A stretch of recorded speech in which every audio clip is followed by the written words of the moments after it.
जनसक्तः तावन्निज परिवारो रक्तः यावद्वित्तोपार्जनसक्तः तावन्निज परिवारो रक्तः पश्चाज्जीवति पश्चाज्जीवति झर्जरदेः वार्तां कोऽपि न पृच्छति गेः वार्तां कोऽपि न पृच्छति गेः भज गोविन्दं भज गोविन्दं गोविन्दं भज मूढमते.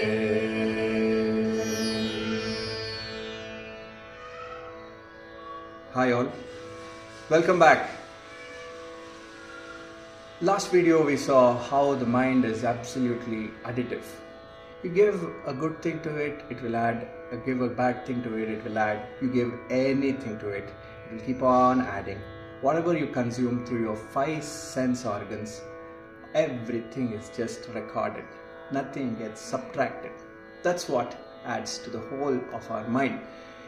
Second thing is, everyone is in a big, misconception that mind, or what we call as buddhi, is just here. That's true, buddhi is here, but manas, you would have seen, everyone is his manas, mind like this. Mind is just an English word. It's not just here. The intellect is here, but the intelligence of your body and your own self is all over, everywhere around your body. That's the astonishment of your body, of your own self. You would have the kind of intellect that some people boast themselves about, or you would have seen some people are so on top of their head that they seem to know everything and anything, and everything they are seeming to absolutely feel like they're the most intelligent people, the most everything. I know everything kind of a approach, and I just know everything is the first step, or the first most foolish thing that anybody can ever be in such a state. Because when you ever start feeling that I know everything, there's no other room to go a little bit further at all. You're just stuck. The same way, when what we call ourselves as the most advanced being of this planet and the most intelligent beings, we are just not even touched the basic little bit part of our nature itself. Can any scientist in the whole world even explain the whole of the working of the cell to every bit of its functionality, including every bit of the DNA and the genetic material and the kind of huge amount of data that it carries? The scientific world has not even been able to explain one cell to its fullest. That's how much we have reached as humanity. Even if you had asked in the 1600s, or maybe even before, in the 1100s or something, what is a cell, they would have laughed at you. What is a cell? Nothing. They didn't know about what is a cell also. So what we call ourselves as the most intelligent beings on this planet also we have not even touched this much, not even this much of what the pure intelligence of our nature and the existence around us is. So what can we actually call ourselves? We are absolute fools thinking that we are the most intelligent beings on this planet. What can be told is, you would have seen some birds and some animals are able to grasp their surroundings in such great extent that they can even predict earthquakes. They can even say that, okay, so you would have seen some birds migrate during some times, and when there is a natural calamity approaching, some birds know, some insects know, some reptiles know. So what kind of intelligent beings are we? We're just stuck to our own brain, which is the mind.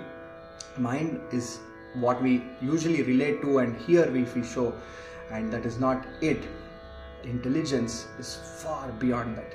To tap into that intelligence is what Shankaracharya is telling, to go let go of this petty logic, to go above that to something more than your own mind and self.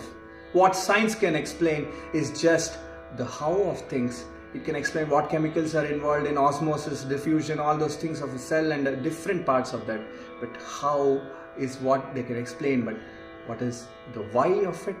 Why is what?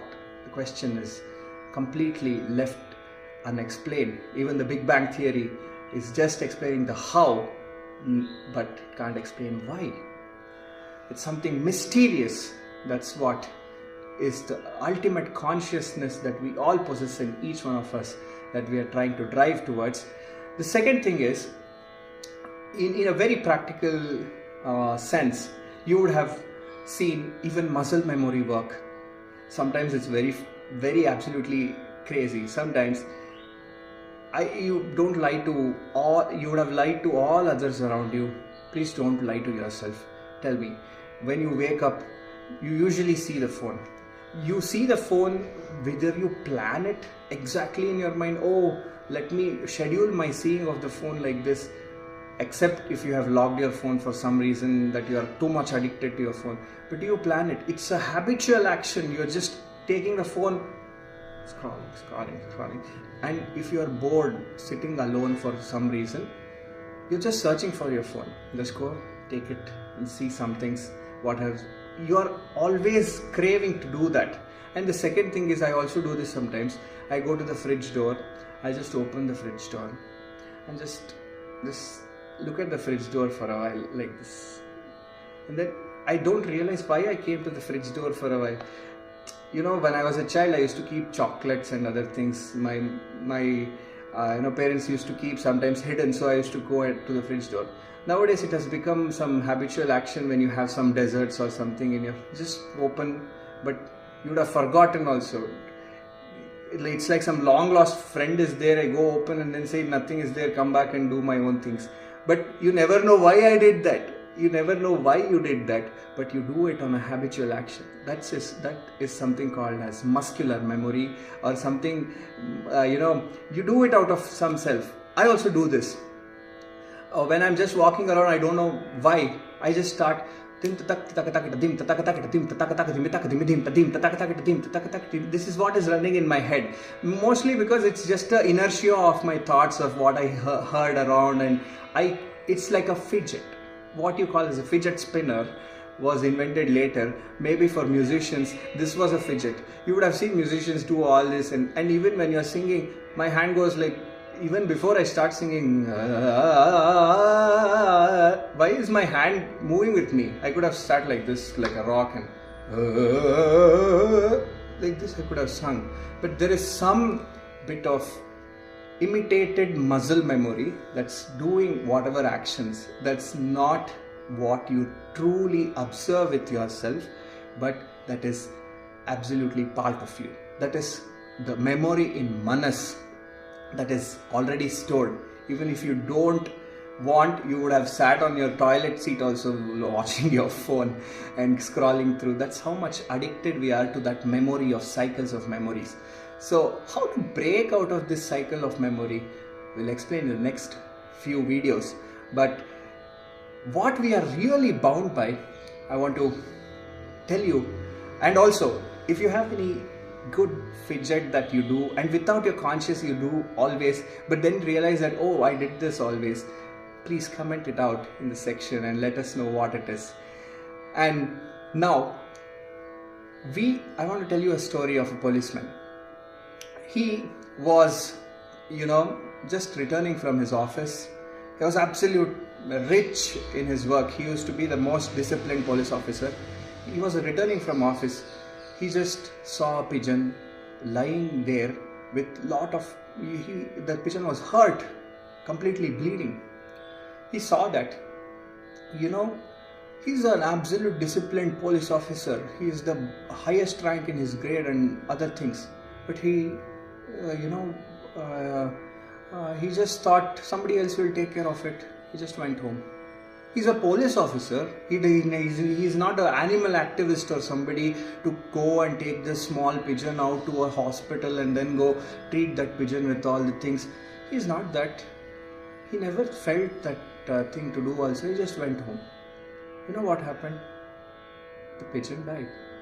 Nothing else happened. Absolutely, the pigeon died on spot because it was not taken care at the right time, at the right moment. That is what happened. Reason I'm telling this is, we always are stuck to our own sort of responsibility or own sort of identity in the world. I am stuck to my identity. I'm an engineer, I'm a singer, I'm doing this, that. This is my whole identity, what is called as Ahankar. Ahankar is the second realm of the mind, one more realm of the mind that we are ever stuck to. And this is also referred to as ego. Ego, is it good or bad? You would always see that ego is also good, it is also bad. There is a good ego, there is a bad ego. Why? Means you have to attain a responsibility towards anything and everything around your surroundings. What is your responsibility? Can you ever define in that situation if the policeman had just gone to the nearby hospital and given? It was not his responsibility of his profession, not his responsibility of, any of these things. It is responsibility of care and concern towards another being that maybe the policeman lacked at the moment. The same way, if you think, add some more responsibility, that how much responsible can you be? I say I am responsible for my family. I take, like my eyes, I take care of my family. Second level, I am responsible for my area. I keep my area very clean, very nice, absolutely good. Like that I keep my area. Next level of responsibility comes my country, my city, my state. That is my responsibility. I take the whole responsibility of whatever happens. You would have seen the RCB match, what happened. RCB victory happened. After that there was a huge celebration. I was even eager to go to that celebration. Fortunately I didn't go, and that stampede happened. What stampede happened? Killed so many people. Who was responsible? Who was absolutely responsible for this? Can you tell that he or she, somebody else, the police people or the government, everybody, it's very easy to blame the responsibility on something else. The policeman also put the blame on the animal activist, saying that, oh, might be animal activist who can take care of the pigeon, he left it, it died. Same way, it was very difficult scenario for our government or some situation like that. When it arises only we will know that who is responsible. Everybody is blaming each other. Government blames police blames people blame the RCB team. I don't know. The thing is, always we blame others. It's easy to put the blame. But it's absolutely one thing that we have to remember is every person there was responsible for his own life. Every day we are. That is the whole truth of life, that we are responsible for each and everything around us. That's what Shankaracharya in his Real Tattva also tells. Are you responsible only for your country? No, you are responsible for the whole world. The whole world, that's all. Only the whole of the earth. Whatever happens, sometimes happens in something happens around China, we are also affected. Something happens in USA, we are also affected. we are responsible for the whole world. Second thing, live apart from the whole world. Shankaracharya says, you are responsible for the entire universe. In another sense, he says, Aham Brahmasmi means you are responsible for the entire world, because it's your world. Is it only her world? It's not the other person's world. You are living it. It's absolutely inside you. That is your world. Absolutely your world. And the entire universe is just inside you, because you are the witness to it. Who else can be a witness to your happiness? Who can be, when you are failed to the uttermost, bittermost things and put down by your life, that's the thing when you are alone. Nobody else comes. Even your closest circle will not experience the kind of failure feelings that you have. That's when you are alone. When you want to take a decision, you are alone. Nobody else can actually take your decision. You can only take the decision. These are a lot of things where you are pushed to your identities. That is ego.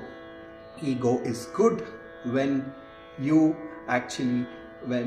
take the responsibility of the whole things, and then you say that I am responsible.